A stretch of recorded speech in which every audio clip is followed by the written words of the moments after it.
turun, turun. Turun, turun, turun.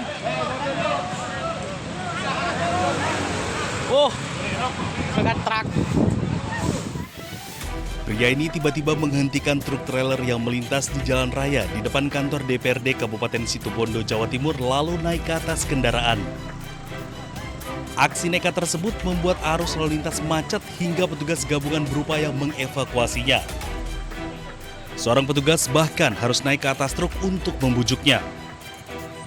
Setelah 5 menit berlalu, petugas berhasil menurunkannya.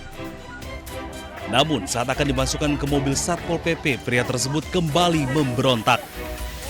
Dengan pengamanan bersama, petugas akhirnya berhasil membawanya ke RSUD Dr. Abdur Rahim Situbondo.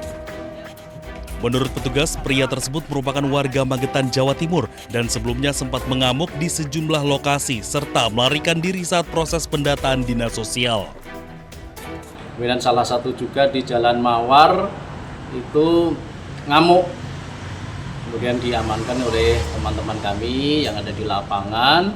Selanjutnya kita kirim ke dinas sosial agar mendapatkan penanganan lebih lanjut. Bila mana memang dia sakit bisa ditindaklanjuti ke rumah sakit atau di puskesmas Melandingan.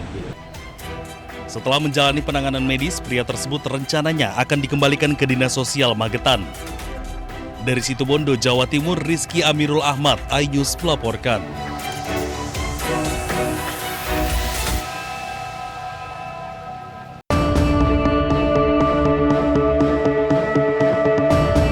Mobil patroli milik Polsek Tambak Sari, Kota Surabaya diduga dibakar seorang pria pada Kamis dini hari.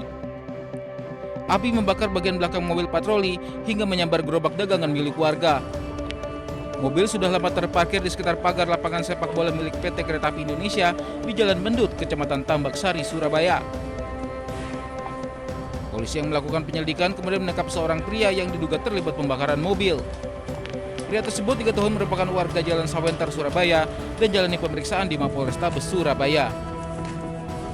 Patroli Pak itu? Ya, mobil patroli yang udah lama, yang udah rusak gitu. Kan cuma bagian Kapolres itu timbulnya itu loh yang ditambahkan benda mobilnya. Jadi dibakar orang tadi deh? Iya.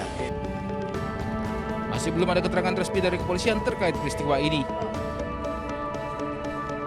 Dari Surabaya, Jawa Timur, Yuda Prawira, iNews melaporkan.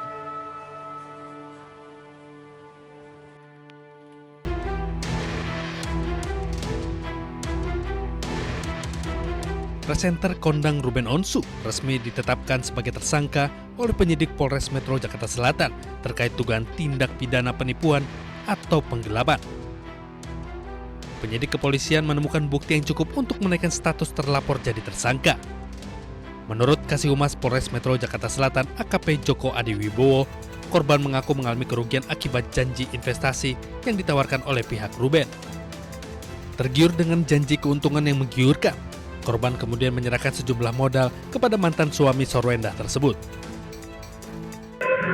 Terlapor saudara RSO statusnya dialihkan sebagai tersangka. Kemudian dibuatkan surat penetapan sebagai tersangka. Meski statusnya sudah naik menjadi tersangka, polisi menyatakan hingga saat ini belum melayangkan surat pencekalan ke pihak imigrasi. Namun penyidik telah menjadwalkan pemeriksaan perdana terhadap Ruben Onsu dalam kapasitasnya sebagai tersangka pada pekan depan. Dari Jakarta, Raffi Wardani, iNews melaporkan.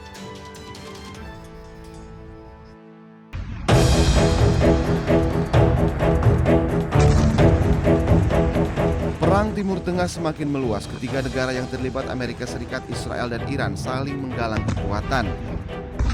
Iran merangkul sejumlah negara tetangga. Oman menjadi salah satu negara yang mendukung Iran menguasai Selat Hormuz. Kini Iran mendekati Irak. Iran mengajak Irak untuk bersama-sama menghancurkan pangkalan militer Amerika Serikat di Timur Tengah. Presiden Amerika Serikat Donald Trump pun murka. Presiden AS Donald Trump mengancam akan membombardir Oman jika menghalangi upaya pembukaan kembali Selat Hormuz. I mean, we control it. We control it with the blockade. We have a blockade. We control it with the blockade. And I like the idea of declaring it a territory. We have total control over the Strait. Meski kondisi terus memanas, namun Pakistan terus mendorong Amerika Serikat dan Iran ke meja perundingan.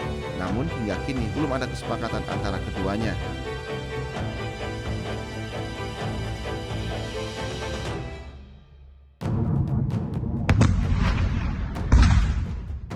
Iran mulai pertimbangkan serangan terhadap fasilitas militer Amerika Serikat di Eropa.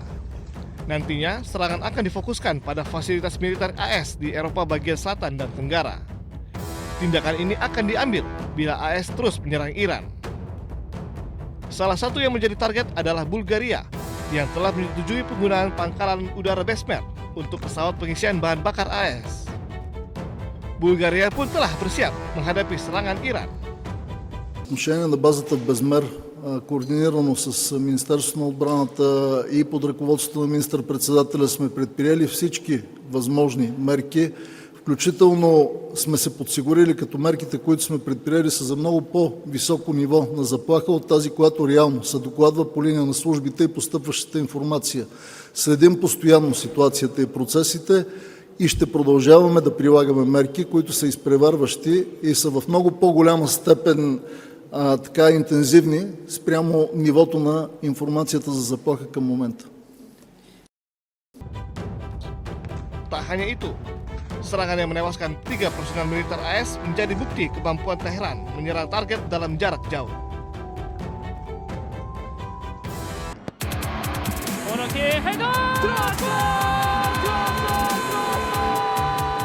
Dari keluarga Sintayong ada Shin Jae-won.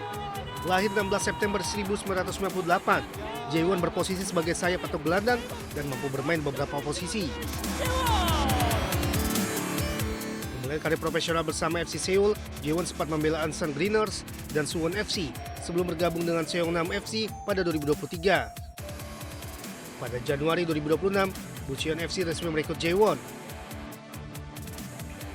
Media Korea setempat menyebutnya sebagai pemain multifungsi di sektor lini serang, serta masuk base 11 K-League 2 pada 2025.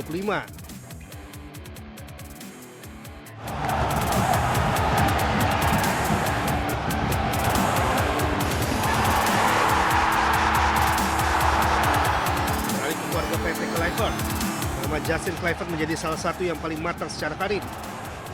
Produk Akademi Ajax ini pernah membela AS Roma serta menjalin masa peminjaman bersama Leipzig, Nice, dan Valencia. Dan kini Justin tengah berkemelut di Premier League bersama Bournemouth. Selain kebinang bersama klub, Justin juga mendapat kesempatan membela Belanda di Piala Dunia 2026. Saat itu Belanda mengalahkan Tunisia 3-1 pada 25 Juni, Justin turun sebagai pemain pengganti. Sementara itu adiknya Sen Kluivert mulai menarik perhatian. Pada musim panas 2026, Sen mengikuti persiapan pramusim Barcelona. Puncaknya, Sen menjalani debut bersama tim utama Barcelona pada 1 Agustus 2026 dalam laga uji coba melawan Birmingham City. Terakhir putra pelatih timnas Indonesia saat ini John Herdman, yaitu Jai Herdman. Jai memilih melanjutkan karirnya di Indonesia setelah resmi didatangkan Bali United untuk menghadapi Super League musim 2026-2027. Kedatangannya sekaligus melengkapi kuota pemain asing Bali United. Jai memiliki posisi sebagai penyerang dan diharapkan bisa menambah daya gedor Bali United. Kecepatan, kemampuan membaca ruang, serta pengalaman bermain di kompetisi Kanada menjadi modal Jai untuk beradaptasi dengan sepak bola Indonesia.